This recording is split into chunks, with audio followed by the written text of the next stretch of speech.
My name is David Platt, and I want to share with you just a little bit about a book that God gave me the opportunity to write by His grace. Think about what it means to follow Jesus. Put yourself in the shoes of a first century follower in a crowd that is following after Jesus, and all of a sudden He turns around and He says to you, if you're going to come after me, you need to deny yourself, take up your cross, an instrument of torture, and follow me. He says things like, if you're going to come after me, you need to hate your mother and father, wife and children, brother and sister. He says things like, anyone who comes after me must give up everything he has. Even one guy who comes up wanted to follow Jesus, eager to follow Jesus, and Jesus looked at him and said, go, sell everything you have and give it to the poor. Then you can come follow me. And we put ourselves in the shoes of these first century people, and we start to think, well, how do we respond? Would we really follow after Jesus? And this is where we come face to face with the frightening reality.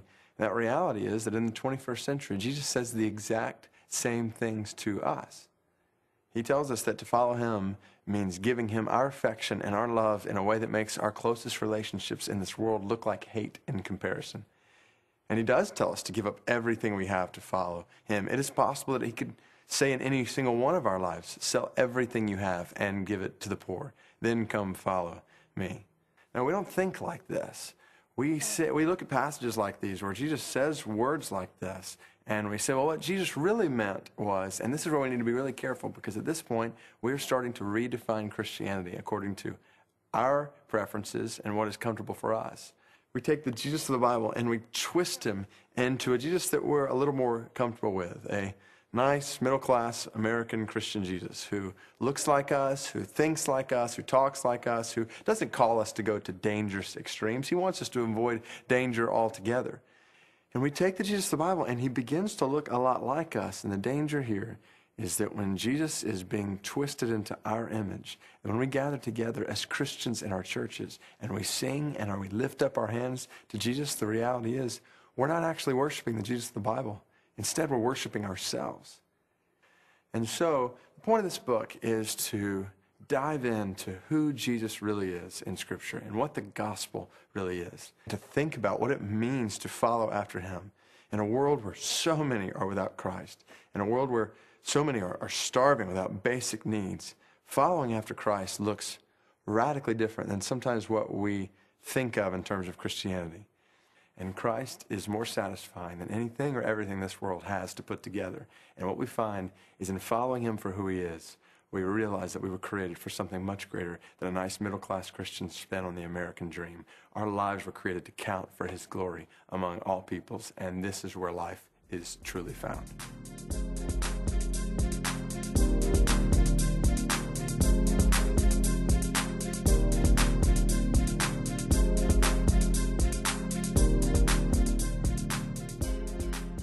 Hey folks, I'm Dave Ramsey, and I wanted to make sure you know that regardless of what's going on in your personal finances or in the economy, you can find hope by learning God's ways of handling money.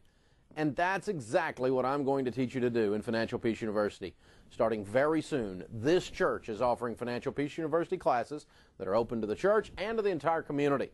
During the 13-week class, you'll learn what it looks like to handle your money in a way that honors Christ. You'll become an excellent steward, an excellent manager of all of the resources that God's given you. Oh, and by the way, the average family pays off $5,300 in debt and saves $2,700 during the first 90 days. That's an $8,000 turnaround. It doesn't matter what your age is, what your income is, or what your debt load is. Anyone can do this stuff. I was that guy who thought that his finances was all straight. And until I took the class, it kind of helped force me to realize that I really needed a better look at what I was kind of putting off in terms of where I was putting my money and in terms of how I was spending my money. I thought I had a nice plan in terms of the credit cards I had open, the student loans I was still paying off, as well as my car note. And once I actually took Dave's class, it made me realize that I didn't really have to live with debt like I settled myself into believing a long time ago. And now I'm able to actually put together a budget and actually focus on paying down these areas. And so now the only debt I've got is paying off my student loans, which I'll have, paid off by the end of the year. And I'm blessed that God has actually given me this opportunity to take this class, as well as share this opportunity with other people. Taking Financial Peace has had a positive impact on my life. Not only has it enabled me to create financial wins, it has also increased the communication channels on finances between my husband and me. The lessons taught in the class were easy to understand and follow. I thank God for the discipline that He's given me to follow through. Many other people involved with the class right now are former students, and they are so excited and so changed by the class that they want to continue to participate and give back to those who have yet to take it. So I'm hoping that I'll see you in this Financial Peace University session coming up November the 13th, and I hope that we together can grow and learn in our financial planning. So as like we say, we can achieve financial peace first through God, but also through the teachings of Dave Ramsey. So I look forward to seeing you in class on Saturday.